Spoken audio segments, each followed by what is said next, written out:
Okay, this hat here is the CN Tower, which is in Toronto, Canada. Toronto is an incredibly multicultural place. People have come to Toronto from all over the world. How do people in Toronto, Canada get along, given the fact that they come from different places all over the world and they've got different cultures and different religions, different beliefs? How the hell did they get along?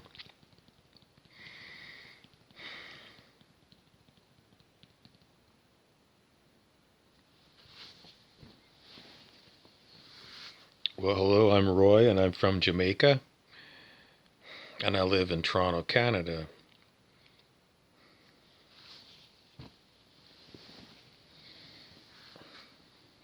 Hello, I'm Marge Simpson, and I live in Springfield. I don't know how they live in Toronto, but in Springfield, we have got immigrants.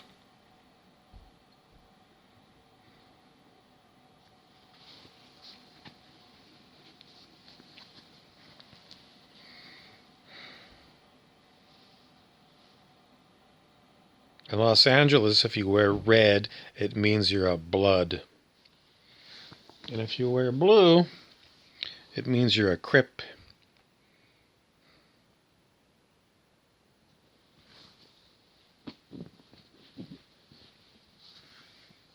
In Toronto, where the CN Tower is,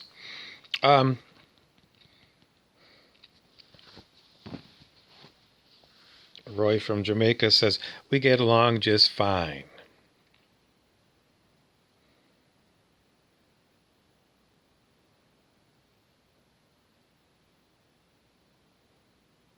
So who's stirring the pot when it comes to people from planet Earth cannot get along? Mostly the Toronto News, Global News at 6. If you listen to Toronto's main newscaster, Global News, you'd think pretty much there's always a horrible at Toronto. A murder, pretty much. But is it true? No. Global News in Toronto is a shit show, and they should be bulldozed off the air because they're a mouthpiece for scumbags.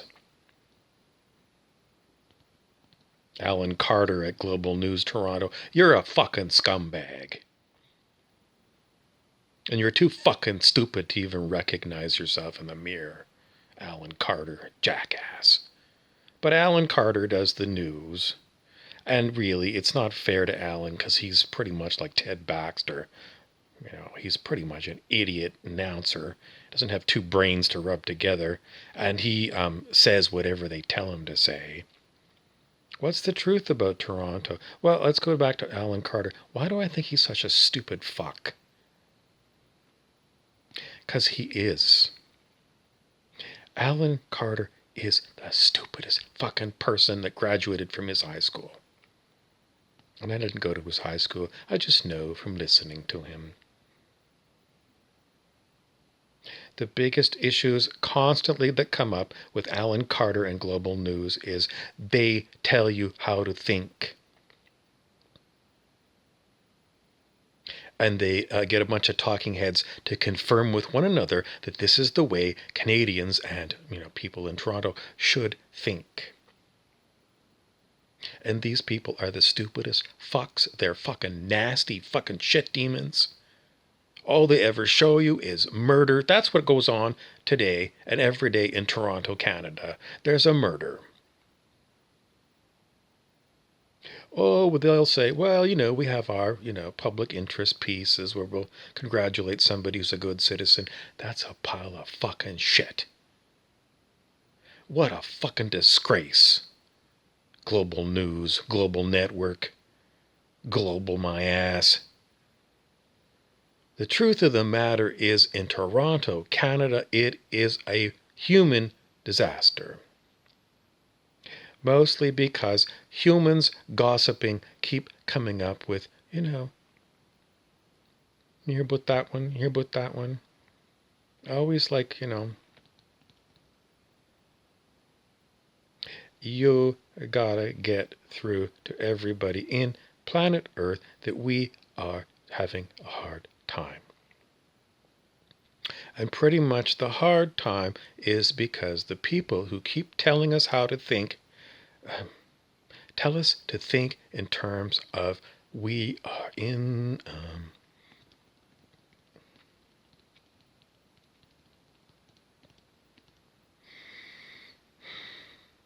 Roy from Jamaica says, we're in a lot of instructions.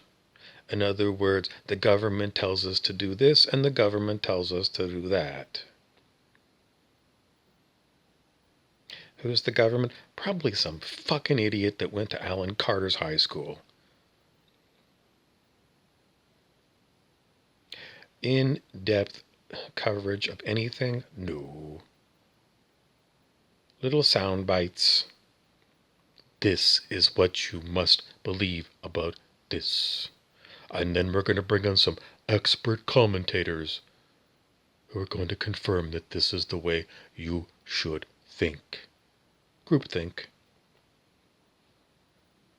And how, where, when, the only thing that I can tell you is in Toronto, Canada, we have endless condominium towers. The condominiums themselves are really expensive. And you can really jam a lot of people into a city if you build large, tall condominium towers and jam them full of people. And generally speaking, living in very cramped quarters kind of is like what you do to all of the farm animals that you insist on eating. The factory farm, you jam all the animals together, make it really efficient. And that's what it's like in Toronto, Canada. You jam as many people together as you can, like sardines. And you call that, in the olden days they called it Toronto the Good. These days I call it a disgusting disgrace. But people move to Toronto. The in search of question is that much worse where you came from?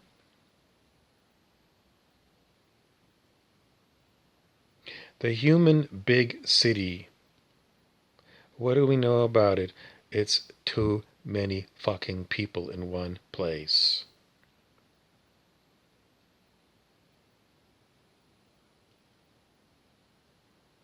Why is it done? Because there's people who make a lot of money out of these things, these giant cities.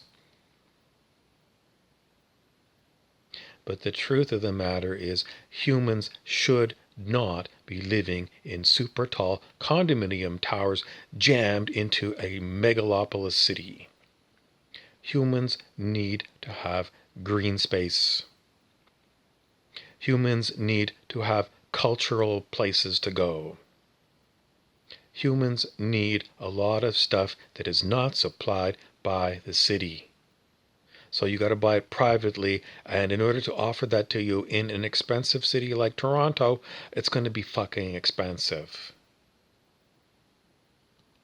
So people in Toronto, number one worry is, I got nothing to do with Toronto. I don't go there. Roy from Jamaica is going to say, number one thing I got to worry about is big time. I got to make lots of money. Because this is an expensive place to live. And every buck that I make, it's already spent.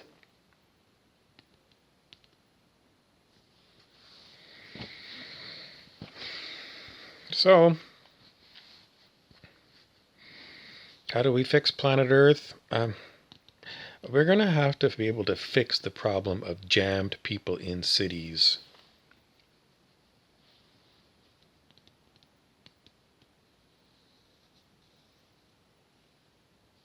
Ideally, humans should have a lot of green nature space. And what do they do in Canada? Despite 40, 50 years of environmental activism, don't cut down our big trees in British Columbia. Over and over and over again, the people have spoken. And what's happening in British Columbia? Last of the giant trees are being cut down. In Canada, trees don't count. The only thing that counts in Canada is Chinese money, or American money, or German money.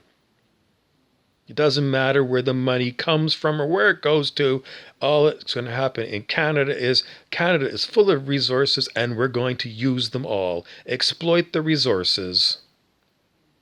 And one of those resources is trees in British Columbia. And this is the problem, because humans need to spend time with old trees spiritually. And most Canadians that live in Toronto are going to go, no, we don't. And most Canadians in Toronto, Canada, have a calibrated level of consciousness of about 200 on the scale of human consciousness. They're barely into, well, they're going sort of into neutrality, trying not to be too harshly negative, but pretty much they are. And as far as our enormous drug problem in Canada, not only are people totally addicted, but then there's the ones that are so addicted that they're overdosing on a daily basis. Canadian cities are sick because we see the drug problem, and that's the symptom of a sick society. When people basically turn to drugs because their realities are so fucking horrible. Canada is a disgusting place to live.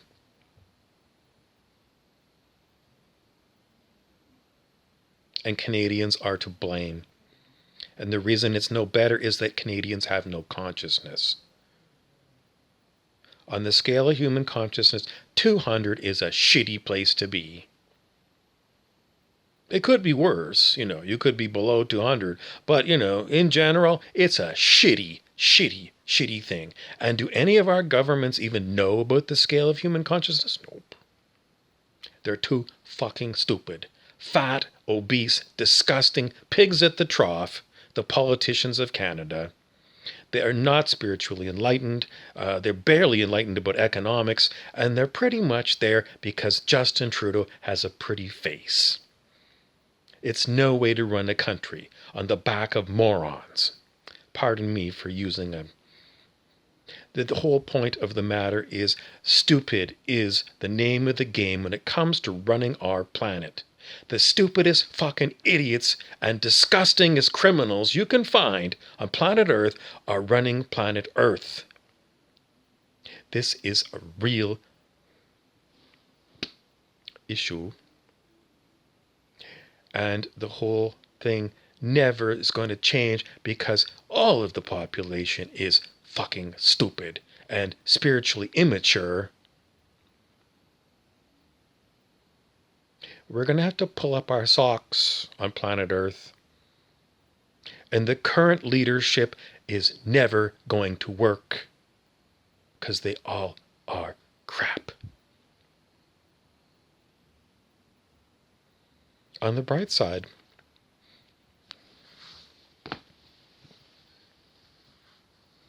I'm Marge Simpson, and I don't live in Toronto, Canada.